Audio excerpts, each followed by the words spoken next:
এইটা ছিল আরও 5 দিন আগের ভিডিও। রুবায়াতের নতুন ভাই আসবে, তাই তো রুবায়াত ভীষণ খুশি। এই যে সুন্দর কিউট একটা গেঞ্জি পরে নিছে, আর বারবার জিজ্ঞেস করতেছিল আম্মু ভাইয়া কই, ভাইয়া কই, বাবু কই। তো সে তো শুনেই খুব এক্সাইটেড। আর তার বাবু খুব ভালো লাগে, সে বাবুদের দেখলে খুব আদর করে। তো যখনই শুনছে তাদের বাবু আসবে, তো সে তো ভীষণ খুশি। তো এই যে এখানে আমরা মার্কেটে চলে আসছি বাবুর জন্য কিছু কেনাকাটা করতে, যেহেতু নতুন বাবুর জন্য নতুন জামা কাপড় কিনতে চলে আসছি। তো এখানে আমি কিছু জামা কাপড় দেখতেছিলাম, যদিও বেশি হাবিজাবি জামা কাপড় নেওয়া হয় না, ছোট বা মানুষ সব জামা কাপড় এখন পরতে পারবে না, তাই সুতির মধ্যে কিছু জামা দেখতেছিলাম। আর এইখানে রুবায়াতের কি পছন্দ হয়েছে সেটা আমাকে দেখাচ্ছিল।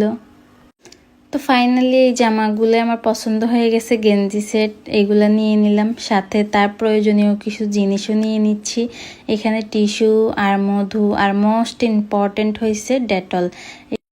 এটা বাচ্চাদের জন্য খুবই দরকারি একটা জিনিস। তো সব কিছু কেনাকাটা করে আমরা এখন চলে যাচ্ছি হসপিটাল।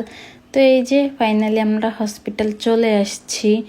আর এখানে আপুকে আলতা করানো হবে, তাই আমরা আলতা রুমে এসে অপেক্ষা করছিলাম। তো তার কিছুক্ষণ পরে আপুর অপারেশন শুরু হবে, তাই সব প্রস্তুতি নিচ্ছিল। আর এই যে আমরা কেবিনে এসে অপেক্ষা করছিলাম, ডাক্তাররা যখন সব কিছু রেডি করবে তখনই আমাদের ডাক দিবে। তো এই যে আপুকে ওটিতে ঢুকানো হয়েছে, আর সবাই আমরা বাইরে অপেক্ষা করছিলাম। আর এই সময়টা যেন কিভাবে কাটে সেটা একমাত্র রুগী আর রুগীর স্বজনরাই একমাত্র বুঝে। তো অনেকক্ষণ অপেক্ষা করতেছিলাম, কোনো খবর পাচ্ছিলাম না, খুব টেনশন হচ্ছিল। আমার আম্মু ছিল, আম্মু খুব চিন্তিত হয়ে পড়ছে। তো অবশেষে আলহামদুলিল্লাহ এই যে সব কিছু ঠিকঠাক হয়ে বাবু দুনিয়াতে আসছে আলহামদুলিল্লাহ। এই যে দেখেন, সবাই দেখে কিন্তু মাশাল্লাহ বলবেন।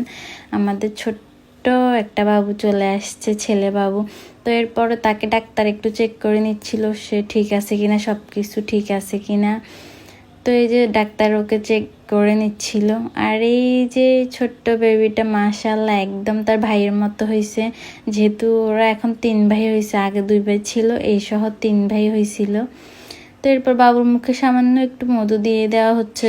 ছোটবেলা থেকে সবাই বলে আগের যুগের মানুষরা যে বাচ্চাদের মুখে হইলে নাকি একটু মধু দিতে হয়, যদিও খাঁটি মধু পায় নাই, তো বাজারে কিনে মধুটাই দেওয়া হয়েছে সামান্য একটু। আর তার চারপাশে ভাইয়েরা ছিল। আর রুবায়াতের 5 ভাই, আর রুবায়াত একজনই তাদের বোন, তো তাই সে খুব আদরের। তো এই যে ছোট্ট বাবুকে সবাই ভাই বোনগুলো দেখতেছিল আর আদর করছিল। তো সবাই ওদের জন্য দোয়া করবেন, যারা যেন 6 ভাই বোন ভালো থাকে, সুস্থ থাকে। আল্লাহ হাফেজ।